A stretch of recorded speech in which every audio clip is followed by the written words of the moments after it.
Its waters bear witness to a rich and storied history. To the Native Americans, it provided sustenance and spirituality. Pioneers marveled at its natural beauty and farmed along its shores. In the early 1900s, it became a true playground of international celebrity. One can only imagine the excitement of two adventurous 14-year-old boys as they traveled up the Minnetonka Creek from Fort Snelling, past the falls, through woodlands and wetlands, making their discovery of the pristine glacial waters of Minnetonka.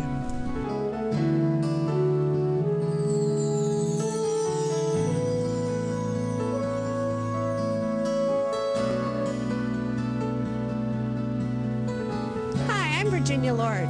Welcome to Lake Lore, a look at the real stories and real estates of Lake Minnetonka. Like so many others that grew up here, I can't ever see myself leaving. Instead, I've been inspired to learn about the history and the homes of the communities that have grown up along the 80-some miles of shoreline. Okay, let's go. Let's go to Excelsior, where all the fun and excitement would await the tourists and the visitors at the end of the beginning of the last century. That was the end of the last century. No, that was a few years ago, so it would be the end of the century, 100 years ago. There was no email, no internet, there were no cell phones. Holy cow, what did realtors do back then? No airplanes. And light rail transit was the new big thing on its first time around. James Lowry, the guy with the famous tunnel, was one of the men behind the Twin Cities' first foray into light rail. Of course, in order for his transit system to be successful, he needed people to ride on it. And in order for people to ride on it, they needed somewhere to go. So he built it, and it was Big Island Amusement Park. For Lowry, the beauty of putting an amusement park out on an island was that not only did people need to get a ride out to Excelsior on his streetcars,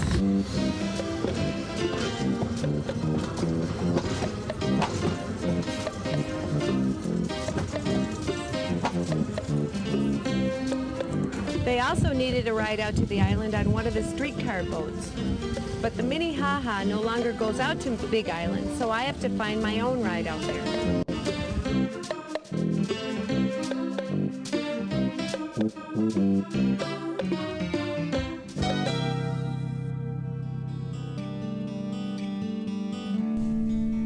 I thought I'd start out on the east end of the island, looking for signs of the fabled Big Island Amusement Park. There's not many signs that this was once teeming with people and tourists enjoying a getaway to the lake. But there are some stately old trees that must have been here to look down on all the festivities.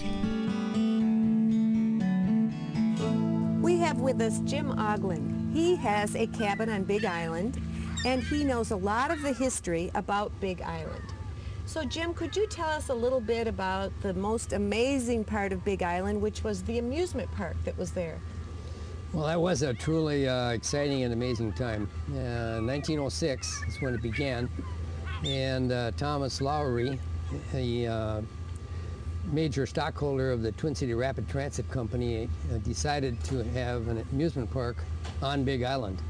And the streetcars had just now come to Excelsior, and they had quite a bit of experience because they had a similar amusement park at White Bear over by Stillwater. And so it wasn't a new experience for them, but it was very major undertaking. They decided to build a huge 200-foot tower, reminiscent of the Tower of Seville in Spain. And then also they had a music casino, which was really a featured event out there, where they had name band orchestras and bands would come out and play during the week and on weekends, and people and picnics. It was really a picnic island, if you will, more than it was an amusement island. And what would the men do so that they could romance the women out there? Well, one of the favorite things at that time was rowboats. They must have had 60 rowboats where on a Sunday afternoon, couples, men could row their best girlfriend, wife, around the shore of Big Island. So that was a favorite thing to do as an activity. And then was this economical for the company that had the streetcars that went out to Excelsior? Well, as so often was the case with both streetcars and railroads, they oftentimes built a destination location so that to encourage ridership on streetcars, they would have some reason to come to the end of the line, to Sure. Excelsior in this case, Mm-hmm. to Big Island.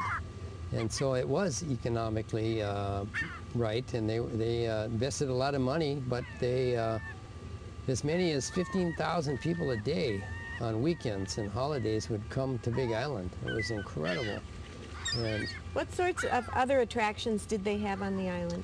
well, there were amusement attractions. There were the Old Mill Ride, and they had a aviary, a very large bird sanctuary.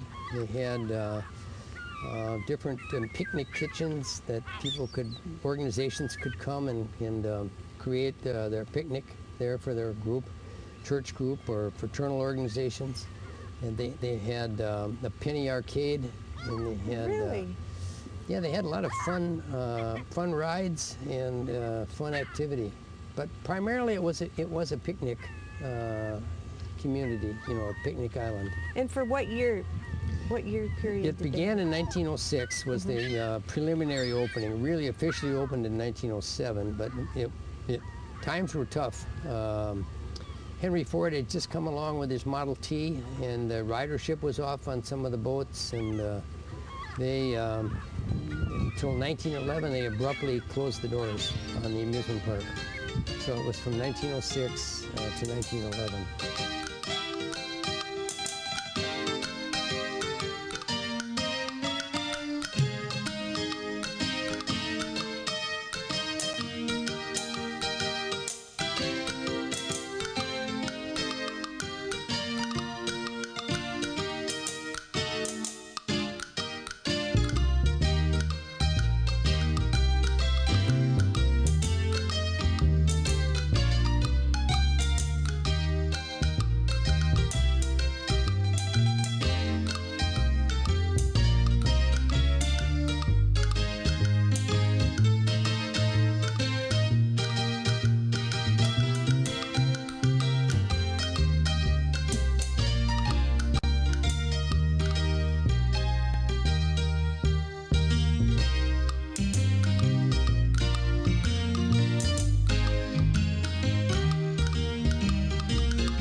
This was once the main gate, where over 15,000 people would come here on a weekend. 15,000 people. Here you have a picture of the tower, right? Right, the 200-foot Tower of Seville replica. And whatever happened to that tower? How long was it standing, do you think?